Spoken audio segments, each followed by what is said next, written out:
Welcome, people. This is your boy Rome. Welcome back to the channel. You're watching the Fourth Official, that place and the only place you can get that Jamaican American views on football with a heavy bias toward Manchester United. I want to go ahead and say thank you guys again for the support. I appreciate you guys liking, subscribing, and sharing the videos. If you're brand new and you're watching this for the first time, please drop a subscribe, like the video, and share it with our friends and family. So people, we have breaking news dropping fresh off the block tonight. We're hearing that Michail has finally acquired his passport and is now eligible and willing and ready to play for the Reggae Boys. That's right, Michail is ready and he has acquired his passport and he'll be ready to play in the World Cup qualifier. This is wonderful, welcoming news for everyone. Now in the article that I read I'm about to share with you goes over Michail being excited about playing for the Reggae Boys. Now this process has taken him over 12 weeks. Quick math, at 3 months. This process has taken him over 3 months to get this passport. Now while we're so happy that Michail is going to be able to play for the Reggae Boys, we're going to touch on two things today. One, how does Michail help the Reggae Boys in terms of how we play, and how can he help us in terms of making it to the World Cup? And two, why is it taking him so long to get his passport? Now the article also went on to say he's been chomping at the bit to play for the Reggae Boys. That means he wanted to play in the World Cup as well, but he didn't get his passport. So the next thing that we're going to touch on again is the JFF, bro. The damn JFF, fam. And why is it that Michail is supposed to be working on his passport, which is taking him over 12 months? As a civilian working on your passport, why is it that Michail is working on his passport, which has taken him over 12 weeks? As a civilian working on your passport, of course it's going to take you a while.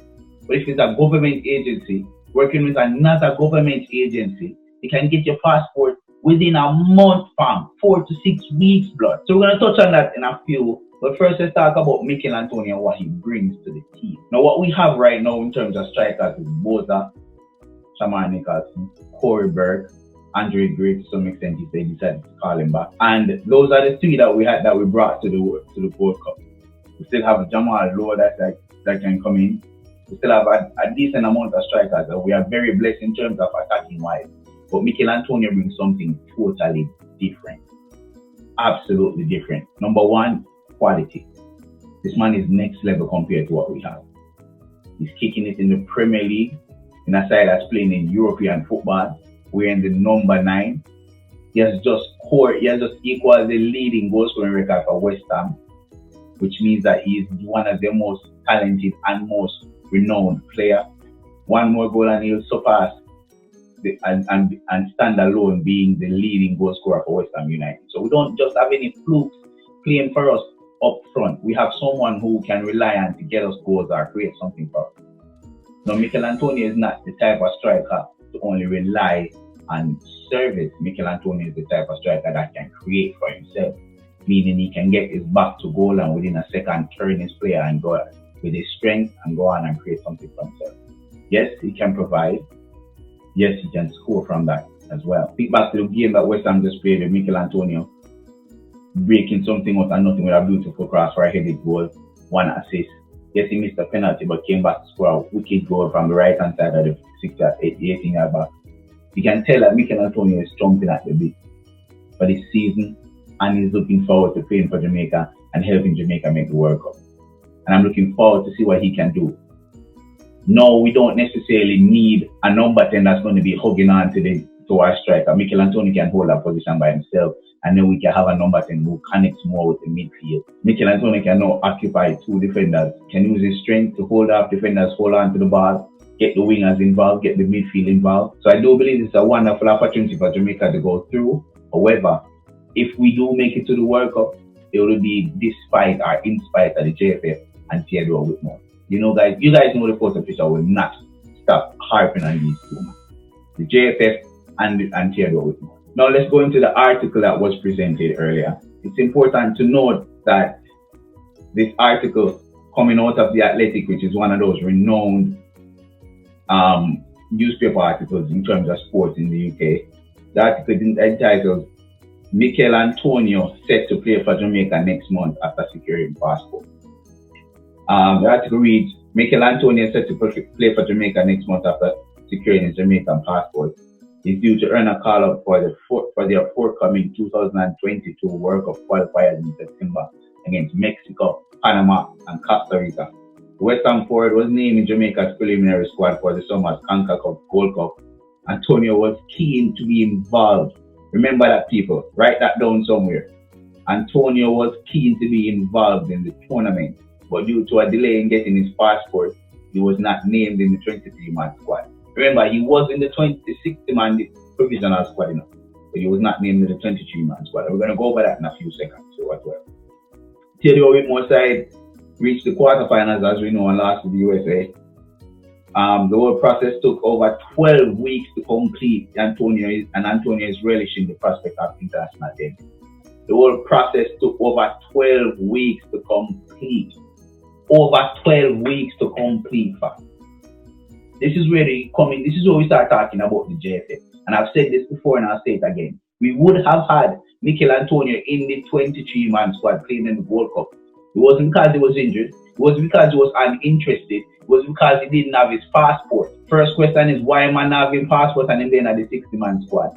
That's a question number one. And two, why are we allowing Michail Antonio, a civilian, to go and apply for his passport by himself? JFF, you incompetent mugs, fam. Again, I said this once, I'm going to say it again. People, it's not that difficult. Coordinate with PICA, coordinate with the Ministry of National Security.